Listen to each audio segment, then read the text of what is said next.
സ്വർണം കട്ടവനാരപ്പ സഖാക്കളാണേ അയ്യപ്പ സ്വർണം മാറ്റിയതാരപ്പ സഖാക്കളാണേ അയ്യപ്പ പോറ്റിയേ കേറ്റിയേ സ്വർണം ചെമ്പായി മാറ്റിയേ സ്വർണ്ണപ്പാളികൾ മാറ്റിയേ ശാസ്താവിന്ധനമൂറ്റിയേ. അയ്യപ്പേട്ട നമ്മളിപ്പോൾ ആ പാട്ട് മനോഹരമായ ആ പാട്ടിപ്പോൾ കേട്ട് കഴിഞ്ഞു.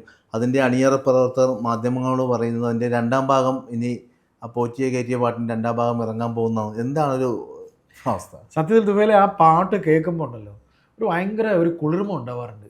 സത്യമാണ് പറയുന്നത്. ഭയങ്കര ഒരു വൈബ് ആ പാട്ടിനുണ്ട്. നമുക്ക് എല്ലാവർക്കും വ്യക്തമായ രാഷ്ട്രീയം ഉണ്ടെങ്കിലും ഏറ്റവും കൂടുതൽ ഇപ്പോൾ ഇഷ്ടപ്പെടുന്നത് ഈ പിണറായി വിജയൻ്റെ സഖാക്കൾക്കാണെന്നാണ് റിപ്പോർട്ട് കിട്ടുന്നത്. ഈ പാട്ടിൻ്റെ രണ്ടാം ഭാഗം വരുന്നു എന്നാണ് പറയുന്നത്.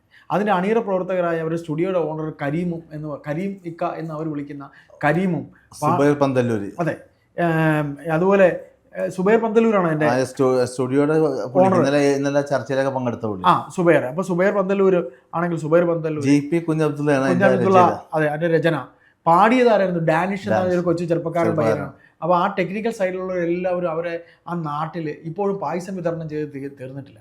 അപ്പോൾ ഇതിൽ അവരുടെ രണ്ടാം ഭാഗം ഉണ്ടാകും എന്ന് പറയുന്നുണ്ട്. ഈ പാട്ട് CPM എന്ന് പറയുന്ന പാർട്ടി ഈ കഴിഞ്ഞ 8 മണിക്കൂറിൽ എന്താണ് ചെയ്തതെന്ന് അവർക്ക് തന്നെ പിടികിട്ടുന്നത്. ഇത് ആർക്ക് സൂചിപ്പിക്കാൻ വേണ്ടിയാണ് ഈ പാട്ട് നിരോധിക്കണമെന്ന് പറഞ്ഞ് നമുക്ക് മനസ്സിലാവുന്നില്ല. കാര്യം പത്തനംതിട്ട ജില്ലയിലെ തിരുവാഭരണ സംരക്ഷണ പാത, തിരുവാഭരണ സംരക്ഷണ സമിതിയാണോ അതെ തിരുവാഭരണ സംരക്ഷണ പാതയാണ്, തിരുവാഭരണ കൊണ്ടുപോകുന്ന തിരുവാഭരണ പാത സംരക്ഷണ സമിതി എന്ന് പറഞ്ഞാണ് ഒരു സംരക്ഷണ സമിതി. ഈ തിരുവാഭരണ സംരക്ഷണ സമിതിയെ കൊണ്ട് ആരാ പറയിച്ചെന്നറിയാവോ? 2 ദിവസം മുമ്പ് രാജു അബ്രഹാം ഒരു മാതൃഭൂമി ചാനലിൽ ചർച്ചയ്ക്ക് പറയുന്നുണ്ടായിരുന്നു. ആ പാട്ടിൽ അയ്യപ്പ എന്നുള്ള പദം ഉപയോഗിച്ചതാണ് പ്രശ്നം, അതും മതനിന്ദയാണെന്നാണ് പറയുന്നത്. പക്ഷേ ഹിന്ദു ഐക്യവേദിയിലെ RV ബാബു പറയുന്നത് നല്ല മനോഹരമായ പാട്ട്, അതൊരു മതനിന്ദയിലെന്നാണ് RV ബാബു പറയുന്നത്. തീർച്ചയായിട്ടും RV ബാബു പറയുന്നത്, അദ്ദേഹം പറയുന്നത് വേറൊരു രാഷ്ട്രീയമാണ് എന്നുണ്ടെങ്കിലും അതിൽ ഒരു മതനിന്ദയും എനിക്ക് തോന്നിയില്ല. സാധാരണ അയ്യപ്പൻ എല്ലാവരുടെയും ദൈവമാണ്. അപ്പോൾ ആ പാട്ട് സത്യത്തിൽ ആ ചെറുപ്പക്കാർ പേടിച്ചു പോയി കേട്ടോ. അവരോട് ഈ അഭിമുഖം ന്യൂസ് 8 എടുക്കാൻ വരുമ്പോൾ ഈ ഡാനിഷ് എന്ന് പറയുന്ന കൊച്ചു പയ്യൻ ഒരിക്കലും ആ പയ്യൻ ഉൾപ്പെടെ അവർ പേടിച്ചു പോയി. കാര്യം അവർ ഇന്ന് വരെ ഇടയ്ക്ക് ഒരു പാരഡി പാട്ടിലും ഇങ്ങനെ ഒരുപാട് പാട്ട്, ഒരു സ്റ്റുഡിയോ അറിയാമല്ലോ, നമ്മളൊക്കെ ഒരുപാട് എഡിറ്റർ സുഹൃത്തുക്കളുണ്ട്, പാട്ട് പാടുന്നവരുണ്ട്, ഇങ്ങനെ സ്റ്റുഡിയോ സ്വന്തമായിട്ടുള്ളവരുണ്ട്. ഒരു സ്റ്റുഡിയോ ഫെസിലിറ്റി ഉള്ളവർ ഒരു പ്രൊഡക്ഷൻ ഹൗസ് പോലെ എല്ലാം അങ്ങ് ചെയ്യുന്നതാണ് ഇപ്പോൾ സിനിമയിൽ പോലും കാണുന്നത്. ഇപ്പോൾ വളരെ കൊച്ചു സിനിമകളൊക്കെ സ്റ്റുഡിയോയിൽ ഉള്ളവരൊക്കെ ചെയ്യുന്നുണ്ട്. അപ്പോൾ അതുപോലെ ഈ ചെറുപ്പക്കാരങ്ങ് ശരിക്കും പേടിച്ചു പോയി. അപ്പം നമുക്ക് ഇതിൽ പറയാനുള്ളത് ശരിക്കും ഇപ്പോൾ വേറൊരു കാര്യം കൂടെ, ഇപ്പം തുഫേൽ പറഞ്ഞ ആ രാജു എബ്രഹാമിൻ്റെ കാര്യം. രാജു എബ്രഹാം ഇന്നലെ സംസാരിക്കുമ്പോൾ രാജു എബ്രഹാം ശരിക്കും അയ്യപ്പനെ അല്ല ഇവിടെ, അയ്യപ്പൻ്റെ പദം വന്നുകൊണ്ടല്ല രാജു എബ്രഹാം ഇടപെട്ടത് എന്നുള്ള ഇവിടെ ആർക്കും അറിയാം. സഖാവ് ആണ് കട്ടത് അയ്യപ്പ,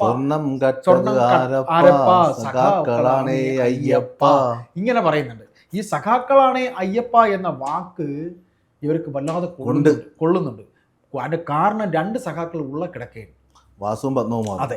അപ്പോൾ ഇതിനകത്ത് മറ്റൊരു കാര്യം ഞാൻ പറഞ്ഞു വന്നത്, ഈ പ്രസാദ് കുഴികാല എന്ന് പറഞ്ഞ ആളാണ് ഈ തിരുവാഭരണത്തിൻ്റെ പാത സംരക്ഷണ സമിതി എന്ന് പറഞ്ഞുകൊണ്ട് അതിൻ്റെ ആൾ, തിരുവാഭരണം കൊണ്ടുപോകുന്ന വഴിയിലെ സംരക്ഷകരെന്നും പറഞ്ഞുകൊണ്ട് ഈ പ്രസാദ് കുഴിക്കാല എന്തിനാ വന്നത്?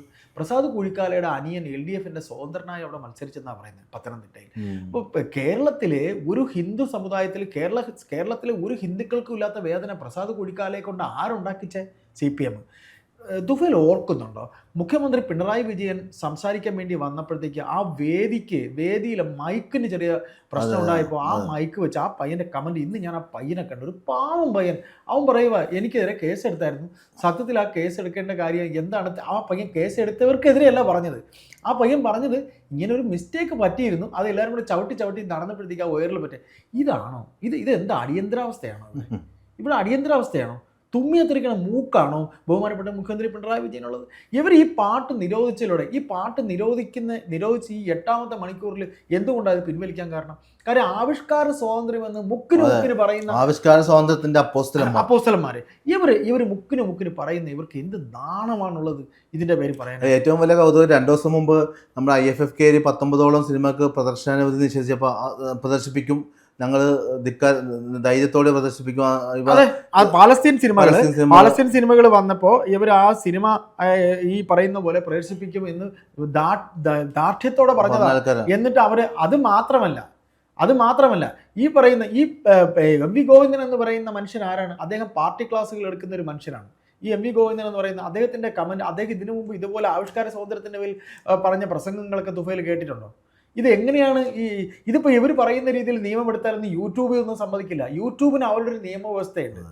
ആ നിയമവ്യവസ്ഥയ്ക്ക് അനുസരിച്ച് വരുന്ന വിഷയങ്ങൾ വരുന്നത്, അങ്ങനെയുള്ള വീഡിയോകളാണ് അവർ വരുന്നത്, അങ്ങനെയുള്ള വീഡിയോകളാണ് അവർ നിർത്തുന്നത്, പ്ലാറ്റ്ഫോമിൽ നിന്ന് അവർ ഒഴിവാക്കുന്നത്. ഇവർ ഈ കൊടുത്തെന്ന് പറഞ്ഞ് അത് ഒഴിവാക്കുമെന്നും കരുതാൻ നമുക്ക് പറ്റും. അപ്പോൾ ഇതിൽ CPM വല്ലാതെ വിരളി പിടിച്ചിരിക്കുന്നു. വല്ലാതെ എന്തിന് ഈ കട്ടത് സഖാക്കളാണ് എന്ന് പറഞ്ഞതാണ് അവർക്ക് കൊണ്ടിരിക്കുന്നത്. അപ്പോൾ ഇവർ ചെയ്ത സമയത്ത് ഇവരൊന്നും അറിഞ്ഞില്ലേ? ഇപ്പോൾ ഈ പൂച്ച കണ്ണടച്ചുകൊണ്ട് പാല് കുടിക്കുമ്പോൾ പൂച്ച വിചാരിക്കും മാലോരാരും കാണുന്നില്ല, ഞാൻ ഈ കുടിക്കുന്നതായിരിക്കും. അതുപോലെ കണ്ണടച്ച് പാല് കുടിച്ചപ്പോൾ ഇവരാരും കരുതിയില്ല, അല്ലേ?